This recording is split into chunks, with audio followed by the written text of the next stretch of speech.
What's going on, everybody? Welcome back to the channel. I'm Chase, and it finally came. This is Iron Sights, Two Psychos from your boy Zach, the sequel to last year's Iron Sights #1. I loved this book. If you want to learn a little bit more about it, I think reviewing this was actually my first video. Anyway, I'll put it right up there, info box. Click it.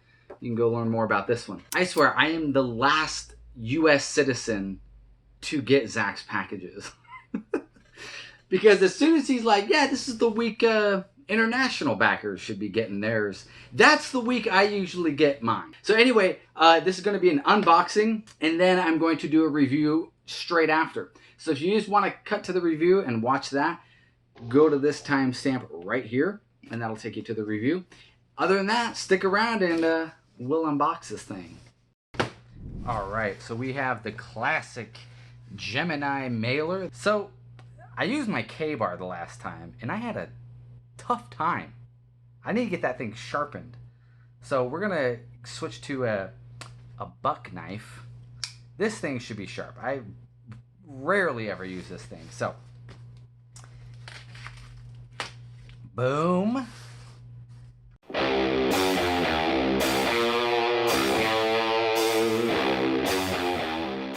All right, so we are opening it up, obviously, in the chipboard, just like God King was. So we don't need this no more. And all right, let's just open this thing up. I would use the knife, but not here. All right. Okay. And boom, the spine.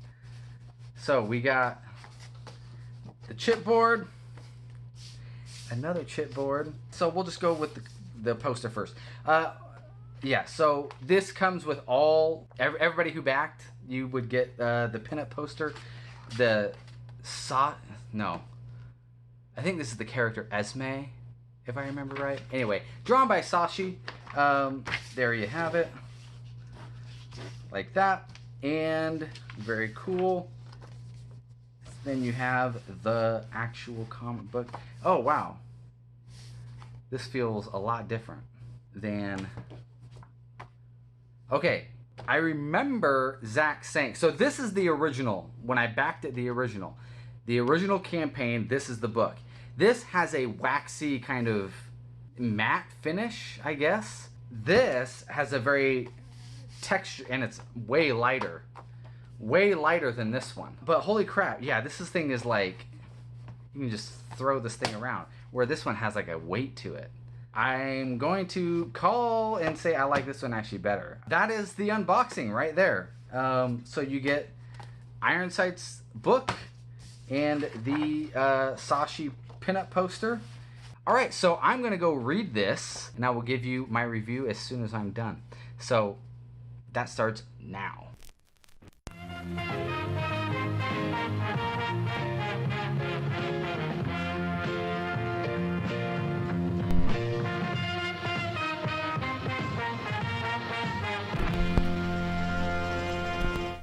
Welcome to the review portion of this video for Iron Sights 2 Psychos. And we have here a lovely cover by Kelsey Shannon. And it is ruined, completely ruined by this paper quality. This is literal, just heavy cardstock. And I'm very, I'm not pleased with it at all. I literally did not even know Woods was down here until I think this morning when I was looking at this book again. Because the only thing you can really see here is the hood and the lights. It has nothing to do with Kelsey Shannon's artwork. That has everything to do with the paper it is printed on, because this paper cannot hold colors. It cannot take deep blacks. Case in point, let's look at the old Iron Sights. See his hair right there. I don't know how well the camera will pick it up, but in person, this has a translucent kind of feel. If you want to know what I'm talking about, go to your computer, print off a picture onto regular printer paper, and then print it onto photo paper, and you will see the difference. Why? Because photo paper is designed specifically to take in and hold color, especially dark colors, to create that depth of field. This, see how his hair is jet black? It's black as night. You come over here where this should be black as night, right in here. It's not. It's a charcoal gray, which it just literally creates a wash of everything down here, except for right there because it's bright. Zach, I don't know why you switched over to this. It's a cheaper version of this. Now, I'm pretty sure this is the first version of Iron Sights. I'm pretty sure the second version was redone to look like this, to be in this style. And if it was, I am so glad I did not get the second version of Iron Sights. Here in the logo, you can't even get, this picks up barely any textures, whereas this one picks up all the nice textures inside the logo. This would pop so much more if this paper took in those blacks. I totally get the aesthetic that Zack is trying to go for. He wants this book to feel like you found this on the floor of a Mexican bathroom, or it's been rolling around in some dude's truck for the last year and you just happened to find it. I get that's the aesthetic you're going for. Here's the thing, most people, when they get this book, it's going straight into a protector and probably into a long box, and it's not ever going to get really damaged. If you want that, create that. Use premium quality and create that yourself. For example, Stranger Things, they released their season on what looks like a VHS. It's damaged. It's got a little sticker on there, and it looks rugged and beat up like it's been around for the last 30 years. But it's done premium, okay? It's not actually torn or anything like that, but it's in a premium case, a very high quality case. You could have done that here. I am literally going to put this into Photoshop. I will do my own beat up version of Iron Sights right here. And I'm going to show that to you now. See?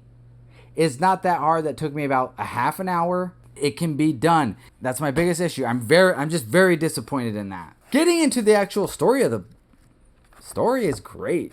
I love the story. The story is awesome. I didn't realize he signed it. So thanks, Zach. That's really cool. So this is, again, reuniting with Ibai Canales to do the art. And man, Ibai Canales is really coming along. There was an issue with the halftone that was being used where it just was giving this moire effect. Honestly, I do like that. And I would have waited a couple more weeks, honestly, for that to get corrected.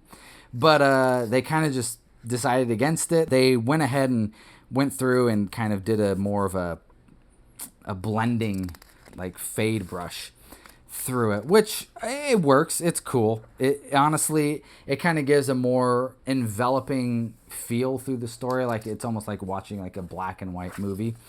You don't have to actually read Iron Sights 1 to understand Iron Sights 2. It's a soft connection. You could literally pick this up and just read it and be like, oh, that was a fun story. And I understood everything. This guy, Harm, he plays a big role. That's him right here. He plays a big role in this story. And I don't like him. I like him, but I don't like him.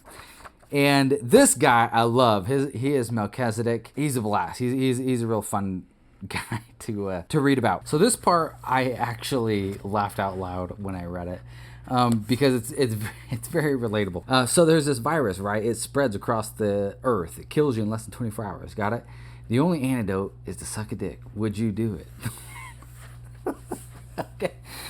Okay. So I'm laughing because if you've ever been in the military or work in a job that's predominantly just guys, at some point or another, a question or a derivative of this question always comes up. It's just one of those stupid discussions or whatever. And that's one thing that Zack does really well in this book, or if it's the first Iron Sights or any of the Jawbreakers, is he is really able to capture little nuances that really just humanize the story and just, you know, make it very relatable to the reader.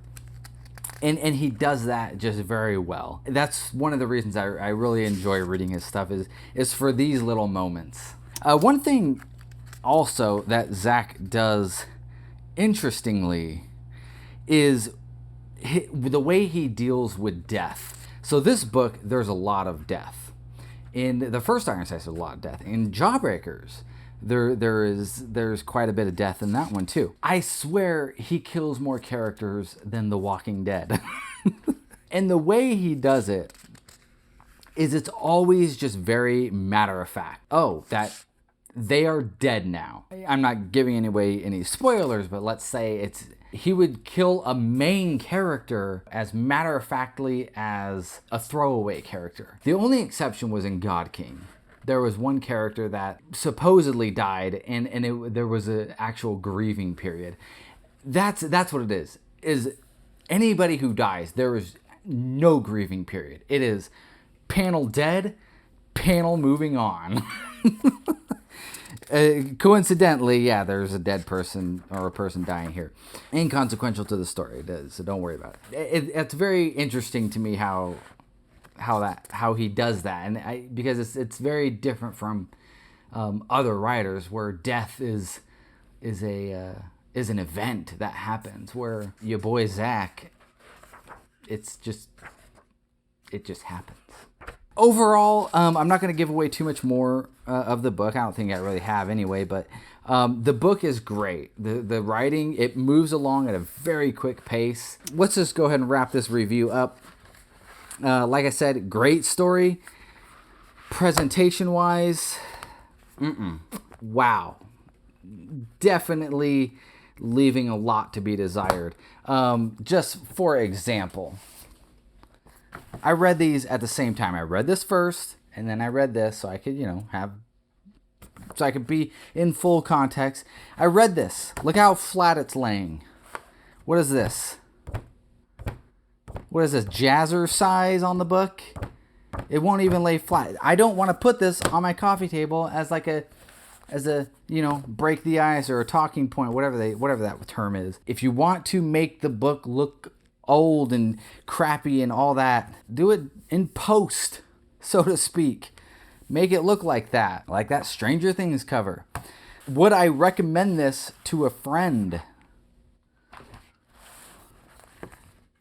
No, I wouldn't. And the reason being is that if I was to recommend this to a friend, I would say, hey, go to Indiegogo, back it for $25, and I couldn't do that because this is what I would have thought he would have gotten. And I would have said, yeah, go do it right now. It's great.